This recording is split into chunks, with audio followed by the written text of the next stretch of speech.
us tonight host The Lead and State of the Union on CNN. Please welcome Jake Tapper.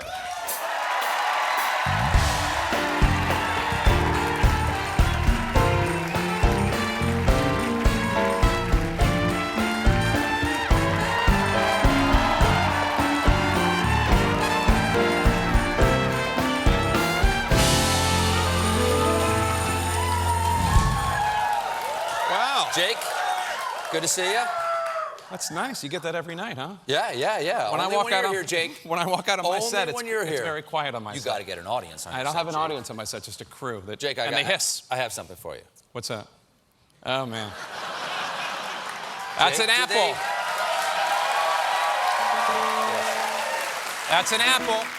Corker said Trump was debasing the office of the presidency. Flake today has said, I'm out of here. This is heaven help us, where our country is going. McCain is taking a shot at Trump. But all these guys are leaving.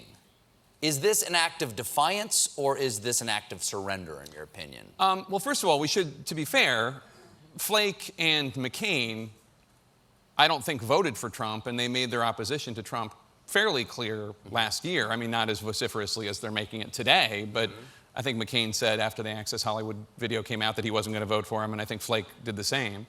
I don't think it's an act of surrender. I think that Steve Bannons and Breitbarts of the world see that and say that Trump broke Flake. Trump is breaking these people, and it is in a way for them, in a way for Trump, it's good that they're leaving.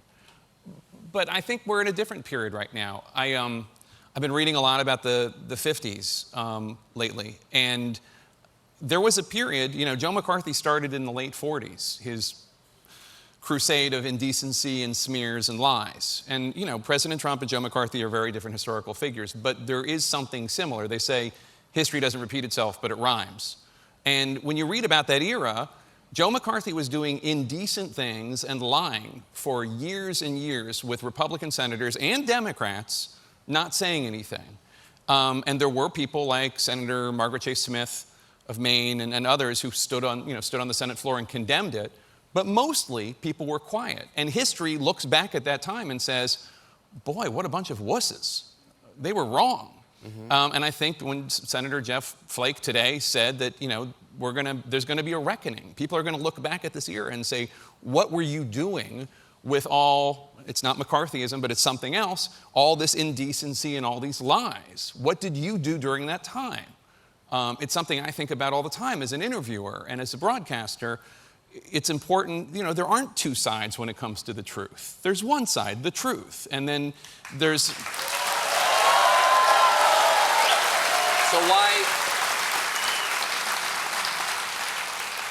So you had Flake on today, right? Did he tell you why he's leaving, why he's not staying to fight? I asked him that very question, and he said that because he thought this fever that the Republican Party is in isn't going to be over next year. In other words, he didn't think he was going to win unless he ran the kind of campaign he wouldn't be proud of, an ugly, dirty, nasty campaign. A campaign that he would have to cozy up to President Trump in a way that would make him comfortable. But that is a message of despair. That's saying the truth can't win. Yeah, that's right. Well, the truth can't win a Republican primary in Arizona. That's what he's saying. Oh, okay. Still not that hopeful. So, do you think there's any chance that he's pulling out so he can prepare to run for president or something to challenge Trump? Did you talk to him about that? Yeah, I did ask him about that, and he said he gave my favorite answer. That's a long way off. That's a long way off. No, it's not. Not really.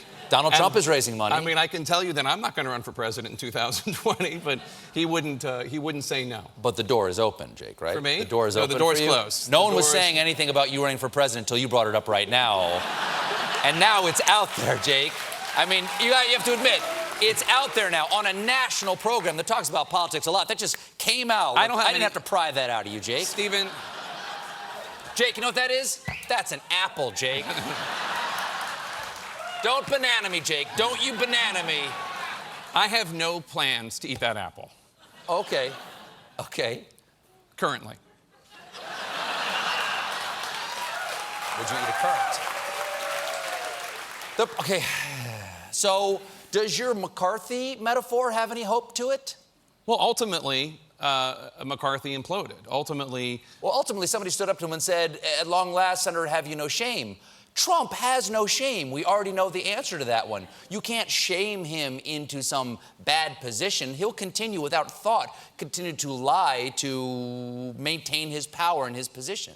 How do you think he gets taken down? I don't know how this, I haven't flipped ahead. I haven't seen, I don't know how it ends. I don't know how really? it ends, but I want to get the teacher's edition that has all the answers in the bag. I don't know how it ends. And also, one of the other questions is when you have McCain and Flake and Corker, and also, there are other people who have been critical. Susan Collins of Maine, Ben Sasse of Nebraska have been critical.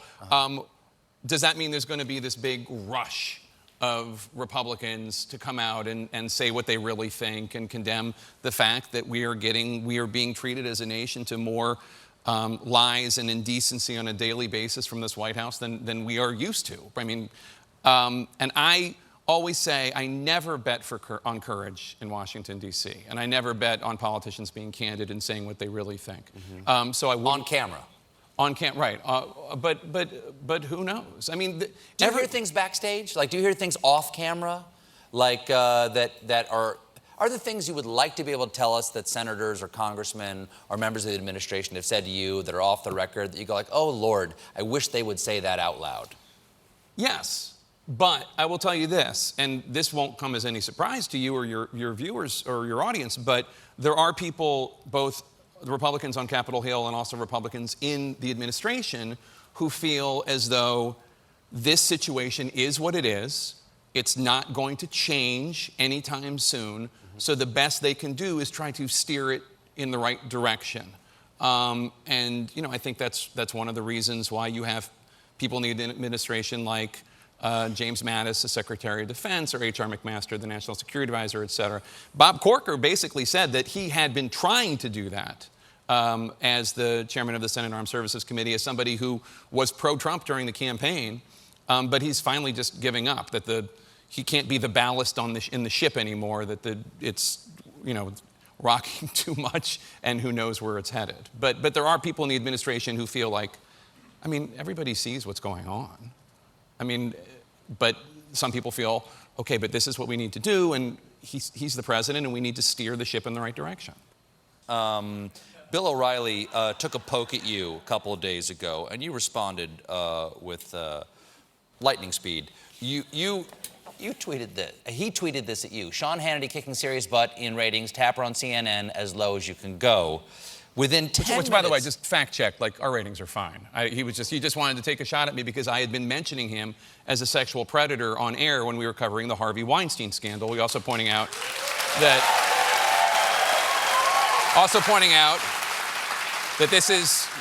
this Weinstein is not the only one. That O'Reilly and Ailes were horrific sexual predators at Fox. And within 10 minutes, you tweeted back, Lowe would be sexually harassing staffers and then getting fired for it, humiliated in front of the world. Now that would be Lowe. Well,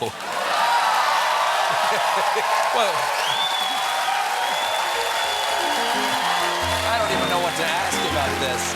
I just wanted to share with everybody that you're a very mean person, Jake Tapper. I'm a journalist, so I like to explain things, and I felt he was using the word low incorrectly. Yeah, that's true. That's true. That's true. Ratings go up and ratings go down, but that's low. Well, Jake, thank you so much for being here. Usually it's a more hopeful conversation the two of us had. I really enjoyed having you here. You feel worse, though? A little worse. I made you, but that's actually my job. I'm not supposed to make you feel better. I'm supposed to tell you what's actually going on. I had Ta-Nehisi Coates in that exact same seat, and he said, I can't give you any hope. I'm a journalist. That's not my job. Exactly. We're not here to sugarcoat it. It's an apple. I want a caramel apple. You can see Jake weekdays on The Lead and Sunday mornings on State of the Union, both on CNN. Jake Tapper, everybody. We'll be right back with Shamar